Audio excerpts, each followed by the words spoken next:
As we hinted at earlier, Don strongly encouraged us to do this show by putting our event on the club calendar. So we, in turn, strongly encouraged him to close out the night with a story of his own by putting him in our script. So Don is a professional writer, musician, and organizer of many Swedish Club events.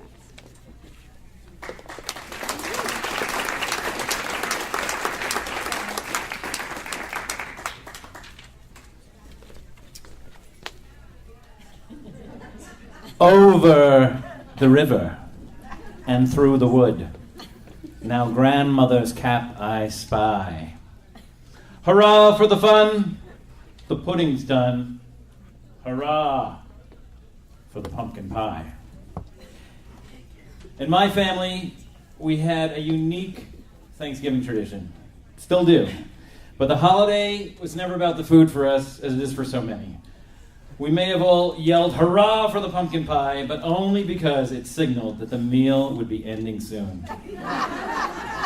Most of my Thanksgivings were spent at my brother's home in Scarsdale, and while he and his wife are both very accomplished academics, some basics of cooking, like flavor, seem to elude them.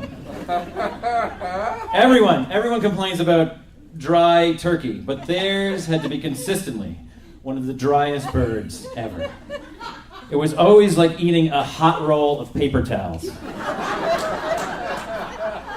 I think they had a special oven that sucked out every last bit of moisture from the bird somehow.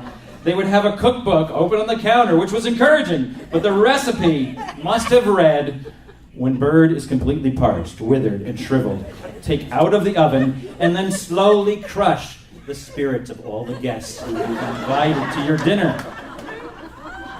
Days before Thanksgiving, my mother would call me, my anxious mother, who was a lot like Edith Bunker. She would call me and say in her Queens accent, we were all from Queens, and she'd put her hand to her face like this. I can see her on the phone. Oh, I hope they have gravy this year. And I'd say, Mom, you know gravy would only make it taste better.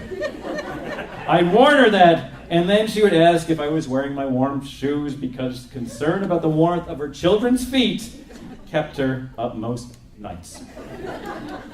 You would think that the side dishes would compensate for the turkey, but there was always this reverse Midas touch at work in my brother's house, in the kitchen. Whatever they touched, standing in front of the football game on TV, my sister and I would whisper to each other in hushed tones like prison convicts. Do you think they'll cook the broccoli this year? She'd ask out of the side of her mouth. No, this is our Groundhog's Day, and we're doomed to repeat this every year, I tell her. We could only guess that my sister-in-law's recipe called for the broccoli to be passed under the lukewarm tap water and placed in a bowl. No butter, no salt, unadorned, unappetizing. The stuffing, too, was sad and must have come from Dr. Scholl's cookbook. The cranberry sauce was the one thing, one of the only true highlights. Always squat and tubular, jiggling on the plate, fresh from that tight little can with the indentations and circular ridges to prove it. It would disappear in minutes along with whatever wine was in the house. The capper to the whole night, the capper to the whole feast would be when it was time to leave and you thought it was all over, a Ziploc bag full of leftovers would be put in your hand as you went out the door. And I'm sure, I haven't been back in a while, but I'm sure that dinner's happening this year, and thankfully I won't be there.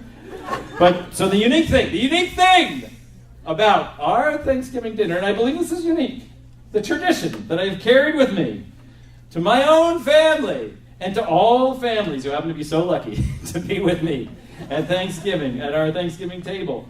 The tradition that I feel like we must fulfill tonight, if you're with me, is singing the Thanksgiving songs. Does anyone sing the Thanksgiving songs at Thanksgiving? See, it's a unique tradition. These are songs which my family has sung for years, despite the embarrassment and tone deafness of all the members of my family. We always sing three. One is slow and lugubrious, the prayer for Thanksgiving that Dutch settlers brought with them to America in the early 1600s. It always sounds like a bit of a death march. It goes, "We gather together to sing the Lord's blessing." It's all fine. But despite its utter dreariness, there is a message there of thanks, and I appreciated that. Then we had this mysterious children's song that no one's quite sure about. It's about a pumpkin who was joyfully suicidal, eager to be carved up, smashed, and baked into a pie. Part of the song goes, "No ordinary pumpkin shall I be," he said. "I'm determined to be a useful fellow." He winds up as pie! We don't have time to sing them all, so the song tonight that we must sing together tonight to end the evening, which I believe is the most classic of Thanksgiving songs, is the rollicking "Over the River and Through the Woods." I hope you will join me. The lyrics, they're on your tables. Can everyone find these sheets? Please dig them out. Don't be bashful. The lyrics were originally published as a poem called Thanksgiving Day by Lydia Maria Child back in the 1800s. Don't know the words, but I have the lyrics here for you. And the looks on your faces are reminding me of the looks on my own family's faces when we bring them out on Thanksgiving. So, for this, the last story, are you ready to sing along? I hope you know the melody. Let's do it. Fulfill the tradition. Over the river and through the wood to grandmother's house we go. The horse knows the way to carry the sleigh through the white and drifted snow. Over the river and through the wood, oh how the wind does blow. It stings the toes and bites the nose as over the ground we go. Over the river and through the wood and straight through the barnyard gate. We seem to go so very slow, it's so hard to wait. Over the river and through the wood, now grandmother's cap I spy. Hurrah for the fun, the pudding's done. Hurrah for the pumpkin pie. Over the river and through the wood, now soon we'll be on our way. There's feasting and fun for everyone, for this is Thanksgiving Day. Over the river and through the wood, get on your dapple gray. The woods will ring with songs we sing, for this is Thanksgiving Day. Thank you all. Happy Thanksgiving.